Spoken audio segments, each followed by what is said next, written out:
You find me here in Greece, soaking up some beautiful sunshine, a place of which David Bowie absolutely loved. Now, Bowie couldn't get enough of Patmos in Greece, which is just a ferry away from here in Rhodes, just about, a few miles that way, I think. Bowie's love for Greece was amazing. He would spend a lot of time here with Angie and the kids for their holidays. David was apparently mesmerised by the views and the scenic backdrops that Greece has to offer. No doubt his creativity would shine through on these times here in Greece.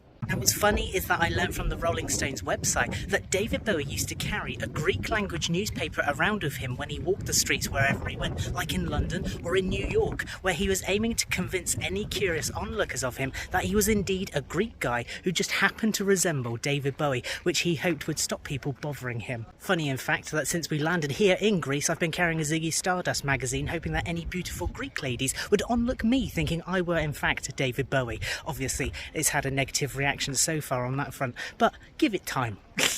But today I wanted to talk to you about the meaning behind one of my favourite Bowie songs, which is Let's Dance. I relate this song with summer vibes and uplifting melody. It's one of those songs that you can't help but turn up if it were on the radio. Now, while here in Greece, I have definitely had it playing while laying out on the sun lounger, getting my new tan, as you can see. Although the music video itself was filmed in Australia, the hot weather away from the UK really made me think about it and what the lyrics represent. It's a little deeper than you might think. So here we go, let us look into the meaning of Let's Dance, and if you get anything from this, make sure that you consider to hit the like and subscribe button down below. Let's get into it.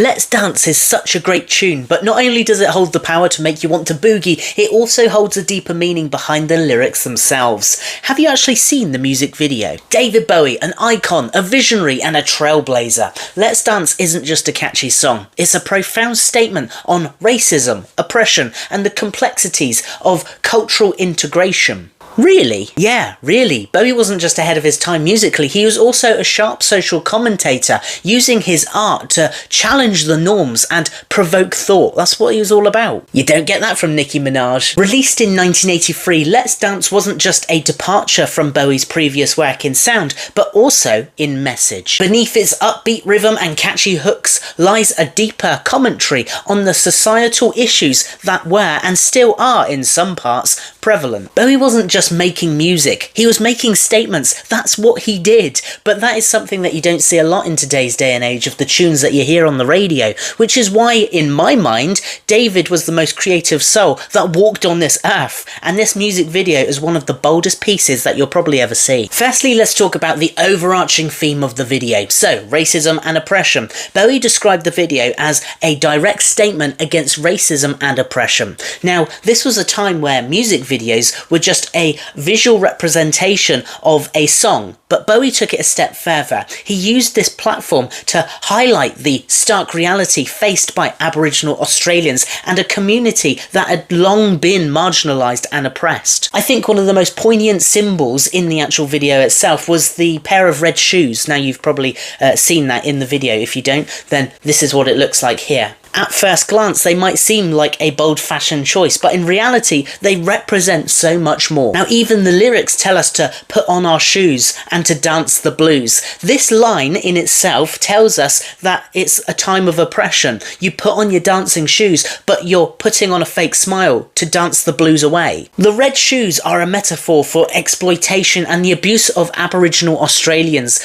Bowie uses this simple yet powerful symbol to highlight the economic disempowerment and domestic slavery that Indigenous people have faced for generations. It's a haunting reminder of the British colonial impact, which included nuclear tests on Aboriginal land, leading to devastating consequences. Bowie didn't stop at just pointing out the problem, though. He also showcased the culture divide that existed, and sadly still exists in some places, between whites and Aboriginals. The video transitions from scenes of Aboriginals working in traditional roles to shots of them in modern westernised settings, underscoring the uncomfortable blend of cultures and often one-sided nature of this integration. Now, from memory, I think Bowie's standing there in the music video with a pair of glasses on, almost looking like an inspector of some sort. He might even have a clipboard or something like that, but I remember that as a vivid image to illustrate that point that I just said about. The decision to film in Australia was no accident, though, because Bowie chose to shoot the video in location locations all over Australia.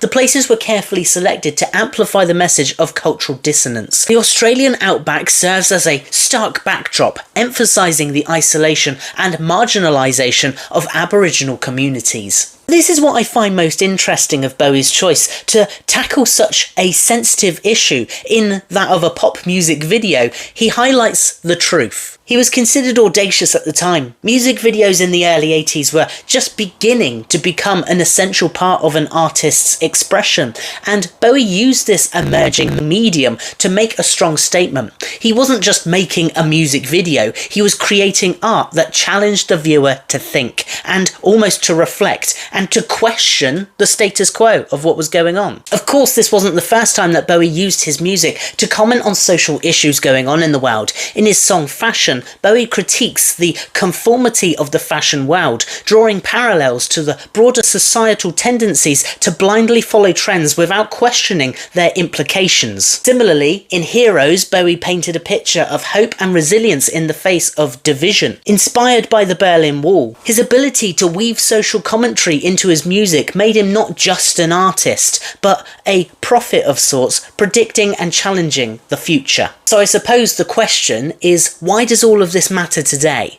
Bowie's Let's Dance music video is more than just a piece of pop culture history. It's a reminder of the power of art to challenge, to question, to inspire change. Bowie was ahead of his time, not just in sound, but in his unapologetic willingness to confront uncomfortable truths. He shows us that music and visual art are a powerful tool that can bring attention to issues that might otherwise be ignored, and in doing so, he left a legacy that continues to resonate.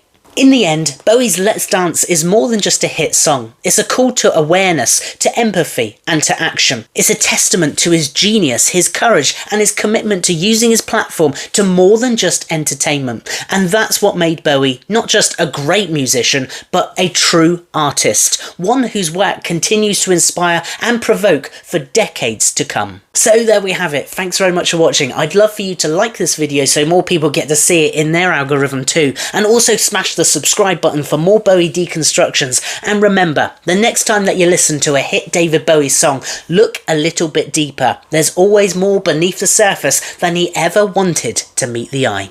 Thanks for watching. Cheers.